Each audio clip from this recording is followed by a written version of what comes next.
नमो नमः। तर्कसङ्ग्रहको द्वितीय कक्षामा हामी छौँ। हिजो हामीहरूले तर्कसङ्ग्रहको भूमिकामा दर्शनको सामान्य परिचय प्राप्त गर्यौँ र न्याय दर्शनको आवश्यकता र योगदानको वर्णन गर्यौँ। तर्कसङ्ग्रहको उत्पत्तिको चर्चा पनि गर्यौँ हामीहरूले र अन्त्यमा सामान्य प्रवृत्तिको लागि तीनटा कारण हुन्छन्: इष्ट साधनता ज्ञान, कृति साध्यता ज्ञान र बलवत् अनिष्ठान अनुबन्धित्व ज्ञान। त्यसको चिन्तन गरेका थियौँ। हजुरहरूले लगाउनु भएको होला। ती तीन कारणहरूको आवश्यकताको पनि वर्णन गर्यौँ। यदि इष्ट साधनता ज्ञानलाई कारण नमान्ने हो भने जलताडनमा प्रवृत्ति हुने आपत्ति आउँछ। कृति साध्यता ज्ञानलाई कारण नमान्ने हो भने चन्द्रानयनमा प्रवृत्ति हुने आपत्ति आउँछ र बलवत् अनिष्ठान अनुबन्धित्व ज्ञानलाई कारण नमान्ने हो भने मधु विष सम्पृक्तान्न भोजनमा प्रवृत्ति हुने आपत्ति आउँछ। अतः प्रवृत्तिको प्रति तीन कारण मान्नुपर्दछ, यो हामीले वर्णन गरेका थियौँ। अल्पारम्भ क्षेम कर, यो सुक्तिको आदर गर्दै हिजो विषय प्रवेश मात्रै गरेका थियौँ भने आज ग्रन्थ प्रवेश गर्दछौँ। आउनुहोस् हामी तर्कसङ्ग्रहलाई लिएर अगाडि बढौँ। मैले वर्णन गरेको थिएँ दुई प्रकारका दर्शन हुन्छन्, एक नास्तिक दर्शन र एक आस्तिक दर्शन। तिनी मध्येमा वेदलाई जसले मान्दछ तिनलाई आस्तिक दर्शन र वेदलाई जसले मान्दैन तिनीहरूलाई नास्तिक दर्शन भन्ने गरिन्छ। आस्तिक दर्शन मध्येमा सर्वश्रेष्ठ दर्शन न्याय दर्शन थियो। न्याय शब्द कसरी बन्दछ? नि उपसर्गपूर्वक इणगतो धातुमा अणादि प्रत्यय गरियो भने न्याय शब्द बन्दछ, जसको व्याख्यान स्वयं महर्षि वात्स्यायनले गर्नुभएको छ। प्रमाणै अर्थ परीक्षणम न्याय, अर्थात् प्रमाणद्वारा प्रत्यक्ष, अनुमान, उपमान, शब्द प्रमाणद्वारा वास्तविक पदार्थलाई जान्नु नै न्याय हो। काचकामलादि, चाकचिक्यादि, पित्तादि दोष भयो भने आँखाले यथार्थ वस्तुलाई जान्न सक्दैन। कहिले रज्जुमा सर्प देखेको हुन्छ, कहिले सेतो शङ्खलाई पनि पहेँलो देखेको हुन्छ। यदि तपाईँलाई अत्यधिक जन्डिस भयो भने पुरा शरीर पहेँलो हुन्छ र आँखाले सेतो पदार्थलाई पनि पहेँलो देख्दछ, कहिले बाँसलाई सर्प जस्तो देख्दछ। तसर्थ प्रमाण बनाएर, पहिला दोषहरूलाई हटाएर प्रमाण बनाएर प्रमाणद्वारा वास्तविक पदार्थको ज्ञान गर्नु नै न्याय हो। यदि अनुमेय पदार्थ हो भने सद अनुमानद्वारा, उपमेय पदार्थ हो भने सद उपमानद्वारा, शब्दबाट जानिने विषय हो भने सत्शास्त्रद्वारा जान्नु नै यसलाई न्याय भनिन्छ। त्यस्तै प्रकारले षड्दर्शनमा आफ्नो लेखनी चलाउनु भएका वाचस्पति मिश्र भन्नुहुन्छ, नियते प्राप्यते वस्तुसिद्धि अनेन इति न्याय, अर्थात् जसद्वारा वास्तविक पदार्थको ज्ञान हुन्छ त्यसलाई नै न्याय भनिन्छ। किनकि अविद्या, अज्ञान, मायाले सम्पूर्ण चिजलाई सहन गर्न सक्दछ तर विचारलाई सहन गर्न सक्दैन। सहते न विचारंसा तमो यद्वद दिवाकरम भनेर सुरेश्वराचार्यले भन्नुभएको छ।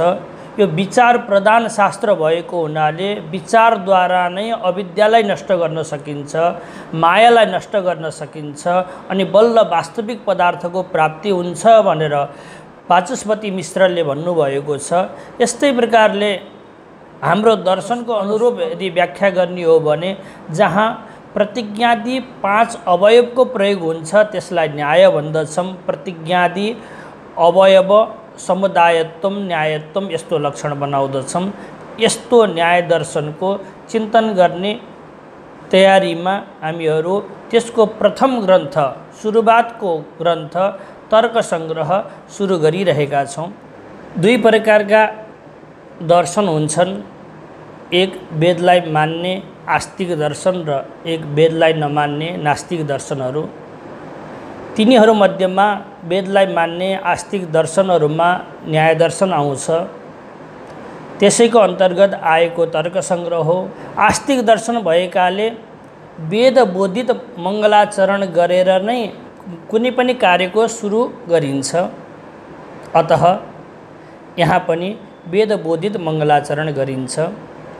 वेदले ग्रन्थादौ ग्रन्थमध्ये ग्रन्थान्ते च मङ्गलमाचरेत् अथवा समाप्ति कामो मङ्गलमाचरेत् प्राचीनको अनुसार भने नवीनको अनुसार विघ्न ध्वंस कामो मङ्गलमाचरेत्। यस प्रकारले हामीले वेदको अनुमान गर्दछौँ र यसलाई अनुमित श्रुति भन्दछौँ।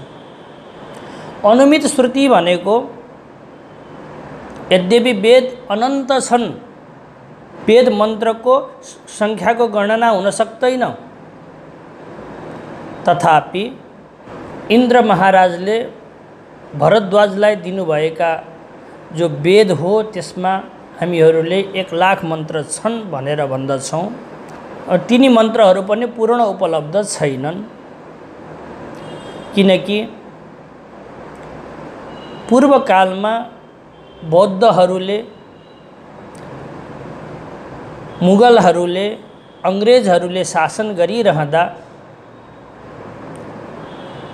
वेदमाथि धेरै कुठाराघात गरियो। मैले हिजो पनि चर्चा गरेको थिएँ। कयौँ राजाहरूले त यस्तो घोषणा गरेका थिए, मैले वेदका पुस्तक जलाएर पाकेको भोजन मात्रै खान्छु भनेर घोषणा गरेका थिए।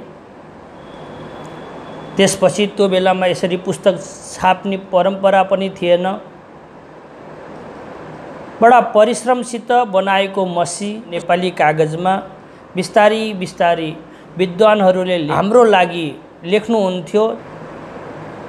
ती पुस्तकहरू पुस्तकालयमा र विद्वानको घरमा आएर खोसेर लान्थे। जहाँ पाउँथे त्यहीँ आगो लगाउँथे। नालन्दा विश्वविद्यालय जस्ता धेरै विद्यालयमा आगो लगाइदिए, जहाँ कयौँ महिनासम्म आगो दन्किरह्यो। यो इतिहास साक्षी छ। यस प्रकारले वेदका मन्त्रहरू पुरै सुरक्षित छैनन्, तर पनि शिष्टहरूको आचरणलाई देखेर यो भावलाई बताउनेवाला वेद मन्त्र पक्कै पनि थियो भनेर हामी अनुमान गर्दछौँ। तिनी मन्त्रहरूलाई अनुमित श्रुति भन्दछौँ। आनुपूर्वी यस्तो नभए तापनि, अक्षरको क्रम यस्तो नभए तापनि यो भावलाई बताउनेवाला पक्कै पनि श्रुतिहरू थिए, किनकि शिष्टहरूले आचरण गरेका छन्। अतः यिनी श्रुतिहरूलाई अनुमित श्रुति भनिन्छ। मङ्गलम वेदबोधित कर्तव्यताकम अलौकिका विगित शिष्टाचार विषयत्वात्। शिष्टाचारको विषय भएको हुनाले जसरी दर्शादि यज्ञ वैदिक छ, त्यस्तै प्रकारले मङ्गलाचरण पनि वैदिक हो, यसरी मान्नुपर्दछ। दुई प्रकारका श्रुतिहरू हुन्छन्। एक साक्षात श्रुति जो अहिले उपलब्ध छ, इखेत्वा इखेत्वर्जेत्वा वा, यो शुक्ल यजुर्वेदको माध्यन्दिनी शाखाको प्रथम अध्यायको प्रथम मन्त्रमा गएर हेर्नुभयो भने यो मन्त्र उपलब्ध हुन्छ। यसलाई साक्षात श्रुति भन्दछन् भने जो शिष्टहरूको आचरणद्वारा जानिन्छन् तिनीहरूलाई अनुमित श्रुति भनिन्छ। यी अनुमित श्रुतिद्वारा बताइएको छ ग्रन्थको आदिमा, ग्रन्थको मध्यमा, ग्रन्थको अन्तिममा मङ्गलाचरण गर्नुपर्दछ। धेरै शास्त्रहरूमा ग्रन्थको आदि, मध्य र अन्तिममा मङ्गलाचरण पाइन्छ। त्रैकालिक सन्ध्या जसरी द्विकालिक उपासना गरेको पाइन्छ आजभोलि, त्यस्तै प्रकारले ग्रन्थहरूमा पनि प्रारम्भ गर्दाखेरि र समाप्त गर्दाखेरि विद्वानहरूले मङ्गलाचरण गरेको हुनुहुन्छ।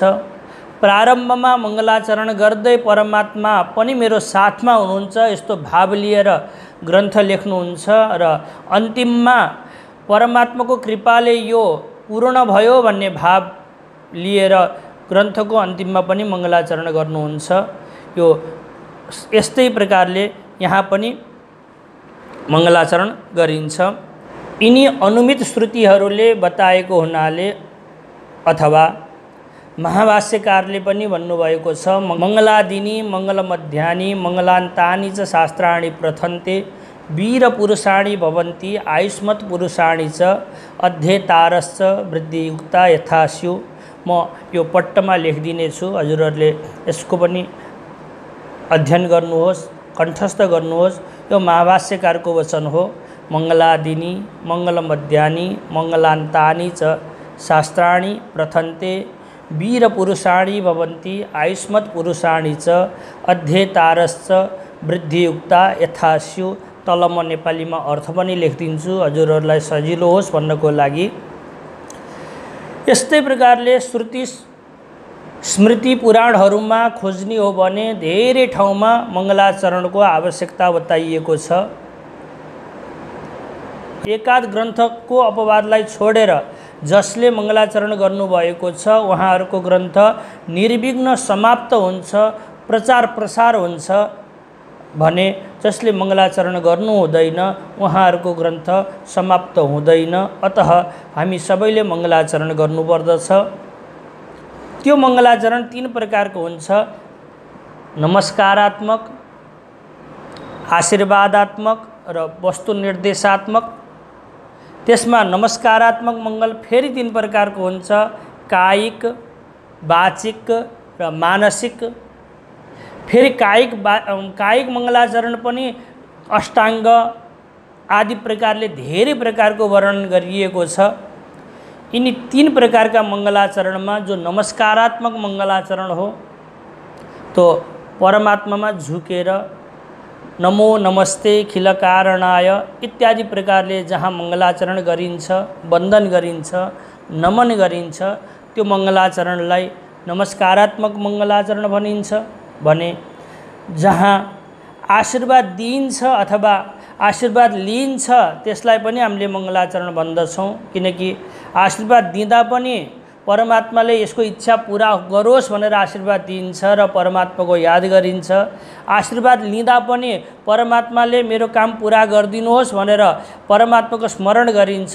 तसर्थ आशीर्वाद लिँदा दिँदा दुवै समयमा परमात्माको स्मरण गरिने भएको हुनाले आशीर्वादात्मक मङ्गलाचरण पनि मङ्गलाचरण हो। त्यस्तै प्रकारले एक वस्तु निर्देशात्मक मङ्गलाचरण हुन्छ। वस्तु निर्देशात्मक मङ्गलाचरण त्यसलाई भन्दछन् जो ग्रन्थमा प्रतिपाद्य विषय छ त्यसको वर्णन गरिदिनु नै मङ्गलाचरण हो। जसरी यज्ञ सुरु हुनुभन्दा पहिला तपाईले यज्ञका सामग्रीमा आँखाले यसरी घुमाएर हेर्नुहुन्छ भने त्यो पनि मङ्गलाचरण मानिएको छ। यसको मतलब सबै सामग्रीहरू पहिला नै तपाईले सङ्कलन गर्नुपर्दछ, पछि प्रसाद भएन, धूप भएन, दीप भएन भनेर दुकुर्न नपरोस् र पूजामा विघ्न नहोस् भनेर पनि हुन सक्छ। त्यस्तै प्रकारले प्रारम्भमा नै सबै विषयको वर्णन गरिदिनु भयो, यो विषयको वर्णन गरिन्छ भनेर बताइदिनु भयो भने त्यसलाई पनि मङ्गलाचरण भनिन्छ।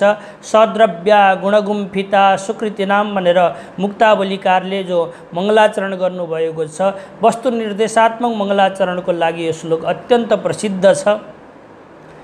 अर्को यो पनि भाव हुन सक्छ, त्यो विषयको नै निरूपण गर्नुहोस् ग्रन्थमा जसलाई याद गर्दा पनि मङ्गल होस्। पवित्राणाम पवित्रम यो मङ्गलानाम च मङ्गलम इत्यादि प्रकारले भनिएको छ। त्यो विषयको नै ग्रन्थमा चिन्तन गर्नुहोस् जुन विषयको स्मरण मात्रले मङ्गल होस् भनेर पनि वस्तु निर्देशात्मक मङ्गलाचरणको व्याख्यान गरिन्छ। यी 3 प्रकारका मङ्गलाचरणहरू मध्येमा नमस्कारात्मक मङ्गलाचरण श्रीमद् अन्नम भट्टजी गर्नुहुन्छ। म भन्छु अनि हजुरहरूले पनि भन्नुहोला। निधाय हृदि विश्वेशं विधाय गुरुवन्दनं बालानां सुखबोधाय क्रियते तर्कसंग्रह। अब साथ में भनौं, निधाय हृदि विश्वेशं विधाय गुरुवन्दनं बालानां सुखबोधाय क्रियते तर्कसंग्रह। फेरि पनि भनौँ, निधाय हृदि विश्वेशं विधाय गुरुवन्दनं बालानां सुखबोधाय क्रियते तर्कसंग्रह। गुरु उच्चारणपूर्वक अनुच्चारण हुनुपर्दछ। यस्तो विधि भएको हुनाले मैले उच्चारण गरेपछि हजुरहरूले उच्चारण गर्नुभयो। यसरी नै ग्रन्थको अध्ययन गरिन्छ। अब यो मङ्गलाचरण श्लोक हो। श्लोकमा क्रियावाचक पद विशेषणहरूलाई, कर्मवाचक पद, कर्तावाचक पद यत्र तत्र छरेर राखेको हुन्छ, किनकि श्लोकमा अक्षर ह्रस्व दीर्घको क्रम मिलाउनु पर्दछ। अतः श्लोकलाई अन्वय गर्ने परम्परा छ। दुई प्रकारको अन्वय हुन्छ, एउटा दण्डान्वय र एउटा खण्डान्वय। दण्डान्वय भनेको ग्रन्थमा रहेका पदहरूलाई दण्ड झैँ लामो बनाएर अगाडि कर्तावाचक पद राख्नुभयो, त्यसका विशेषण छन् भने अझै अगाडि राख्नुभयो, त्यसपछि कर्मका विशेषणहरू र कर्मलाई, त्यसपछि क्रियाका विशेषणहरू र क्रियालाई यस प्रकारले दण्डबद्ध राख्नुभयो भने त्यसलाई दण्डान्वय भन्दछन्। जस्तै यहाँ विश्वेशं हृदि निधाय गुरुवन्दनं, स यो पद यहाँ सुनिएको छैन, कहीँबाट खोजेर ल्याउनु होला। गुरुवन्दनं स विधाय बालानां सुखबोधाय, यहाँ कर्तावाचक पद लुकेको छ मया, त्यसलाई प्रकट गर्नु होला। मया तर्कसंग्रह क्रियते, यस प्रकारले अन्वय गर्नुभयो भने यसलाई दण्डान्वय भन्दछन्। भने अर्को खण्डान्वय हुन्छ। त्यसमा प्रश्न उत्तर दिँदै खण्ड खण्ड वाक्यहरू, साना साना वाक्यहरू बनाइन्छ। जस्तै रामले रावणलाई लङ्कामा गएर सीताको लागि समुद्र पार गरेर आफ्नै हातले लक्ष्मणलाई साथ लिएर मार्नुभयो। यो वाक्यमा रामले मार्नुभयो। अब प्रश्न गरिन्छ, किन मार्नुभयो? सीताको लागि मार्नुभयो। कहाँ गएर मार्नुभयो? लङ्कामा गएर मार्नुभयो। कसलाई साथ लिएर मार्नुभयो? लक्ष्मणलाई साथ लिएर मार्नुभयो। इत्यादि प्रकारले प्रश्न उत्तरको माध्यमद्वारा जो अन्वय गरिन्छ त्यसलाई खण्डान्वय भनिन्छ। यहाँ यसरी खण्डान्वय गर्न सकिन्छ। बारम्बार क्रियापदको आवृत्ति गरेर साना साना वाक्य बनाएर प्रश्न र उत्तरको माध्यमद्वारा गरिन्छ। जस्तै मया तर्कसंग्रह क्रियते, यहाँ जिज्ञासा वाक्य बनाइन्छ। किम कृत्वा क्रियते? विश्वेशं हृदि निधाय क्रियते। फेरि पनि जिज्ञासा वाक्य बनाइन्छ। पुनः किम कृत्वा क्रियते? गुरुवन्दनं विधाय क्रियते। कस्मै प्रयोजनाय क्रियते? बालानां सुखबोधाय क्रियते। यस प्रकारले साना साना वाक्य बनाएर बारम्बार क्रियावाचक पदको आवृत्ति गरेर अन्वय गर्नुभयो भने त्यसलाई खण्डान्वय विधि भन्दछन्। अब व्याख्या विधिमा जान्छौँ, जसलाई प्रवचन विधि पनि भन्दछन्। यसमा प्रत्येक पदको अर्थ गरिन्छ।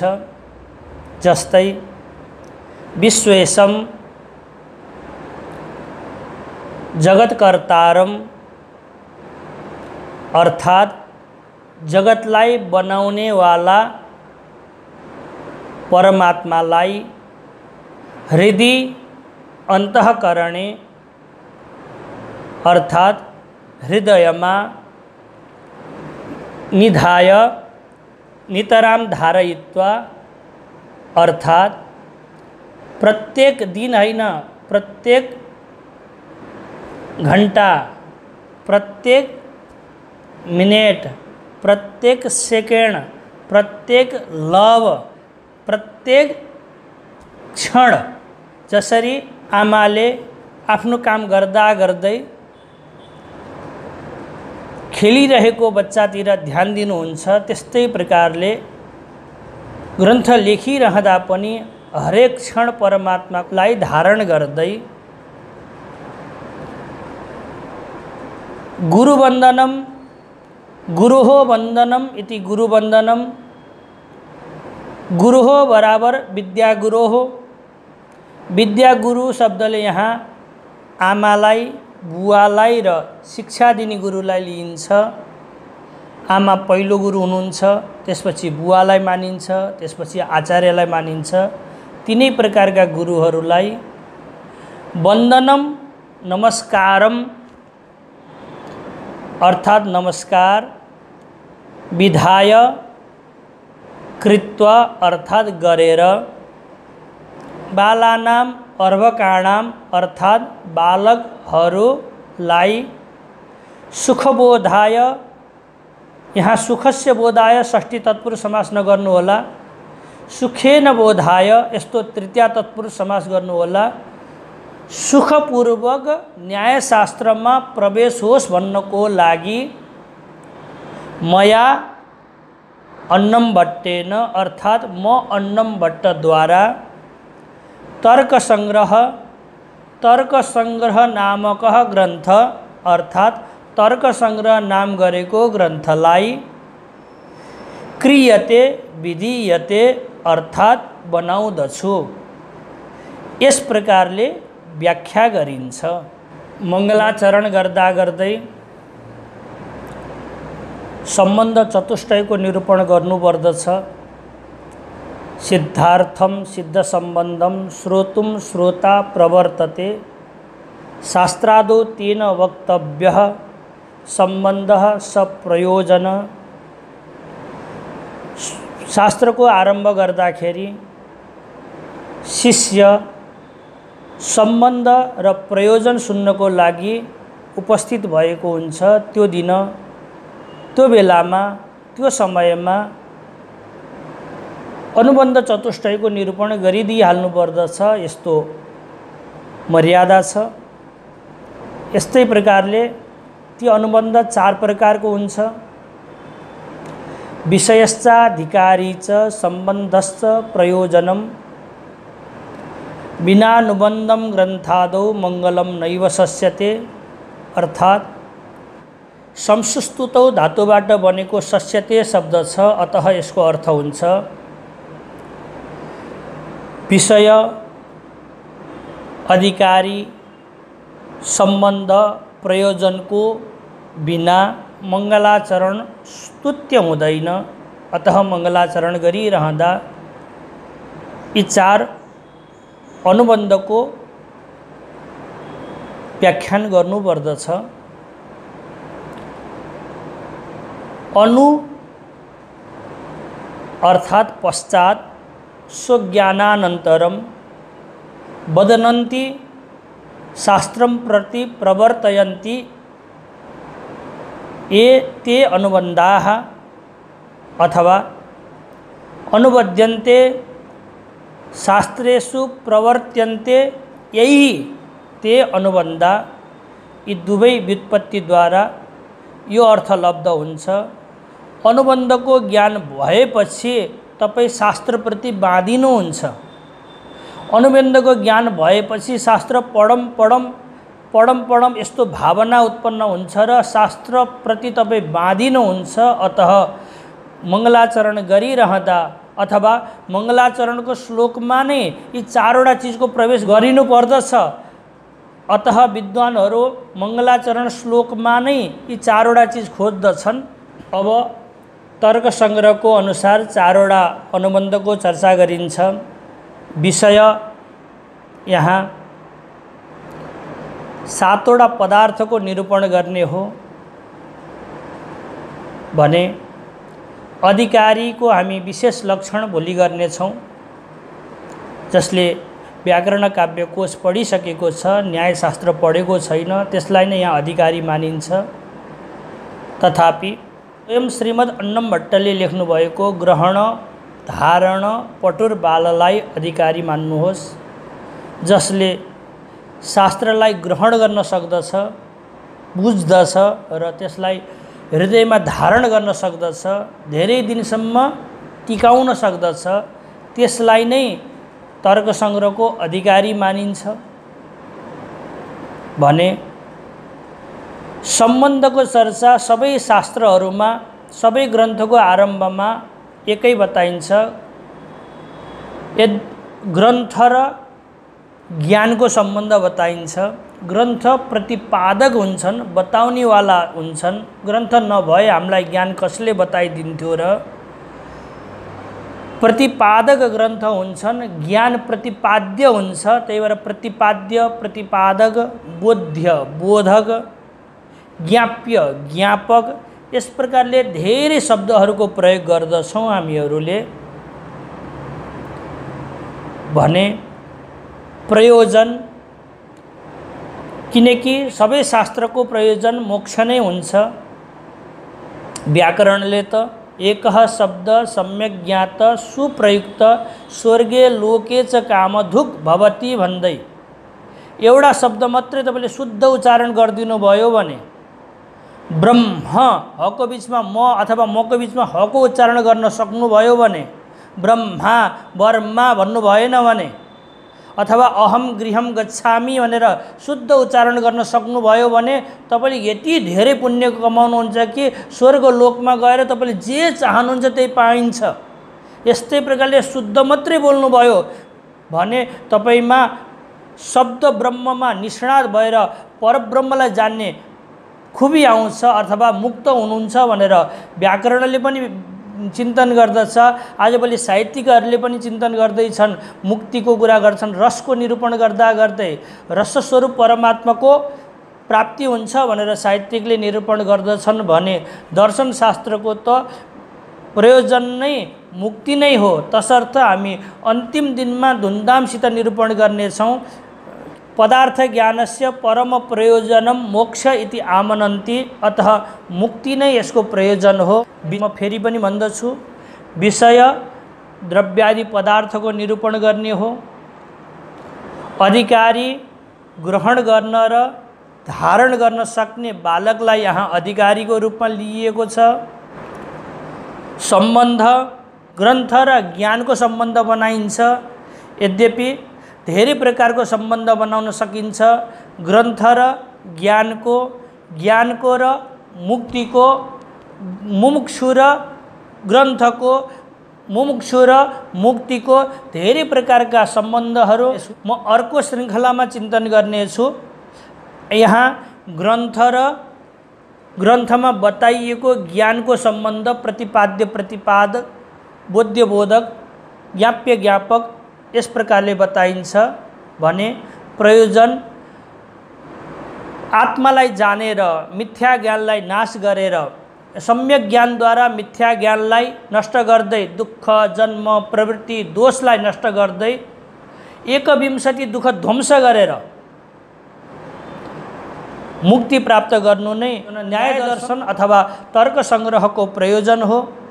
मङ्गलाचरण श्लोकमा यी चारवटा पदार्थको वर्णन हुनुपर्दछ, यस्तो मान्यता छ। तसर्थ धेरै विद्वानहरूले मङ्गलाचरण श्लोकमा धेरै प्रयास गरेर यी चारवटा विषयहरूलाई प्रदर्शित गर्दछन्।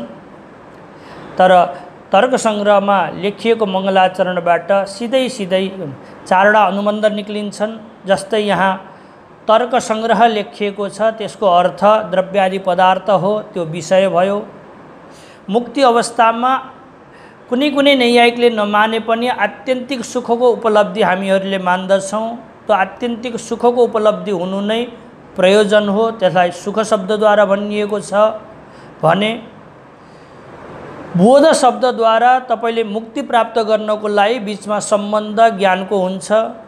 मुमुक्षुले मुक्ति प्राप्त गर्नलाई ज्ञान रूपी सम्बन्धद्वारा नै उसले मुक्ति प्राप्त गर्न सक्दछ। यो बोध शब्दले सम्बन्ध देखाइएको छ भने बाल शब्दले अधिकारी देखाइएको छ। अब हामीहरू अनुबन्ध चतुष्टयको लक्षण घटाउने छौं। ग्रन्थाध्ययन प्रवृत्ति प्रयोजक ज्ञान विषयत्वम अनुबन्धत्वम, अर्थात् ग्रन्थ अध्ययनको लागि प्रयोजक मतलब जनक ज्ञान के हुन्छन् भन्दा विषयको ज्ञान, अधिकारीको ज्ञान, सम्बन्धको ज्ञान र प्रयोजनको ज्ञान भयो भने ग्रन्थ अध्ययनको लागि तपाई प्रवृत्त हुनुहुन्छ। तसर्थ ग्रन्थ अध्ययन रूपी प्रवृत्तिको लागि जनक ज्ञान भए विषय ज्ञान, अधिकारी ज्ञान, सम्बन्ध ज्ञान र प्रयोजन ज्ञान। अनि ती ज्ञानका विषय हुन्छ। जसरी यस्य ज्ञानम सविषय भनिन्छ। घट ज्ञानको विषय घट हुन्छ किनकि घटको ज्ञान हो, त्यही भएको हुनाले। अथवा पछाडि रहेको ज्ञान पदलाई हटाइदिनु भयो भने जो अवशिष्ट रहन्छ त्यसलाई विषय भन्दछौँ। विषय ज्ञानको विषय विषय भयो, अधिकारी ज्ञानको विषय अधिकारी भयो, सम्बन्ध ज्ञानको विषय सम्बन्ध भयो, प्रयोजन ज्ञानको विषय प्रयोजन भयो। घटमा घटत्व रहन्छ, पटमा पटत्व रहन्छ भने यो विषयमा के रहन्छ? विषयत्व रहन्छ। त्यही भएको हुनाले लक्षण पनि यी अनुबन्धमा गएको हुनाले निर्दिष्ट अनुबन्धको लक्षण बन्यो ग्रन्थाध्ययन प्रवृत्ति प्रयोजक ज्ञान विषयत्वम अनुबन्धस्य लक्षणम। आज तर्क संग्रहको सामान्य भूमिका बाँध्दै मूलकारले लेखेको मङ्गलाचरणको सामान्य अर्थ गरियो। भोलि मङ्गलाचरण श्लोकको पदकृत्य अनुसार विशद चिन्तन गर्नेछौँ। हरि ओम तत्सत।